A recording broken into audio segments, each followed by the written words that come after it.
on va parler de l'entre-deux.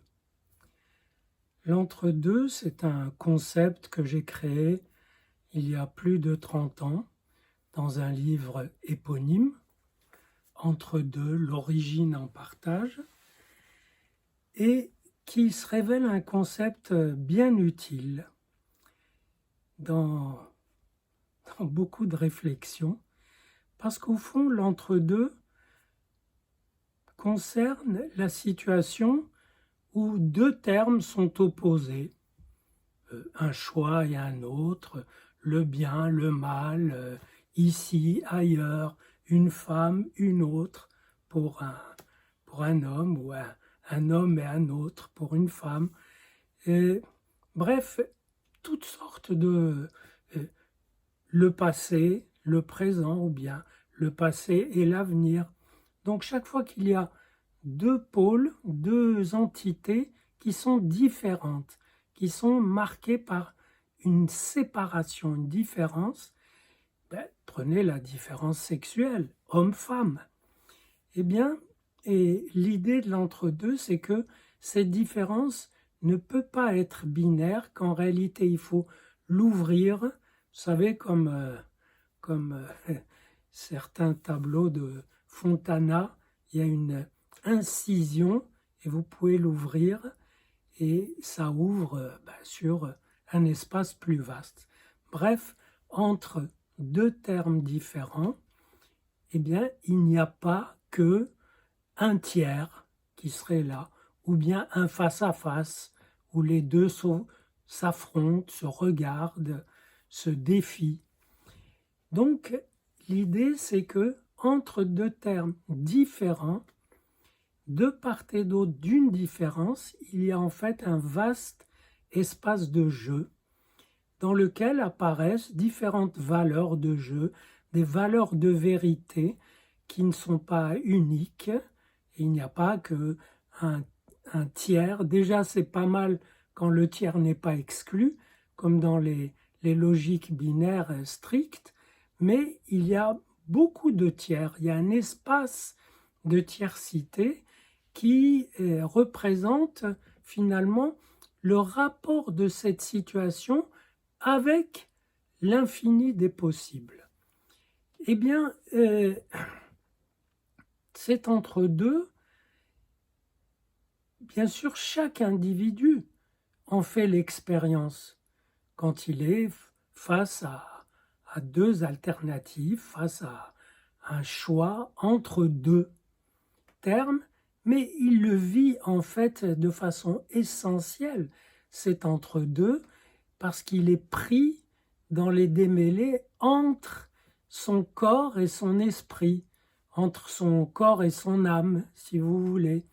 Et s'il fait bien marcher ce complexe de l'entre-deux, il peut s'en dégager des issues, des pensées libératrices, des gestes corporels bénéfiques, des combinatoires subtils marqués de sensorialité et de sens. Et d'une certaine façon, quand je parle du symbolique, il faut penser à l'entre-deux. Le symbolique, c'est l'effet qui émerge lorsqu'un entre-deux qui oppose deux termes laisse émerger des issues qui vont dans le sens de la vie. Autrement dit, qui ne vont pas simplement enfoncer ces deux termes dans leur inertie, dans leur immobilité, je dirais dans leur mortification. La dimension symbolique, elle démortifie, elle va dans le sens de la vie. Bien sûr, on peut symboliser des choses néfastes, mais leur valeur symbolique est symbolique pour les gens qui ont besoin de ce symbole néfaste. Mais en principe, l'effet symbolique, je dirais, est à la fois singulier et universel.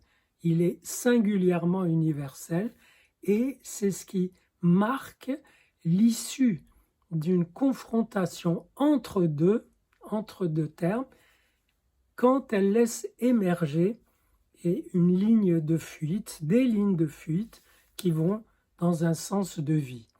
Et quelqu'un a suggéré que cet entre-deux, il a rapport avec la complexité. Bien sûr, l'entre-deux contient la complexité, parce que si vous prenez deux termes, juste deux points dans l'espace où nous sommes, vous prenez un troisième point, d'abord les deux ça fait un segment, vous prenez un troisième, ça fait un triangle, si vous avez la place pour le prendre. Donc si tout n'est pas réduit à une droite. Et si vous écartez ce triangle, vous le mettez de côté et vous prenez un autre point. Donc s'il y a de la place pour ça, ça vous fera avec le triangle un tétraèdre. Vous prenez ensuite un autre point, ça vous fera avec ce tétraèdre un polygone d'une plus grande dimension. Et ainsi de suite, et vous recollez ce segment, ce triangle, ce tétraèdre, ce polygone de plus en plus riche. Eh bien, vous avez ce qu'on appelle en mathématiques un complexe simplicial, et ça vous permet de couvrir beaucoup de formes, parce que l'espace des formes a une richesse inouïe, impensable.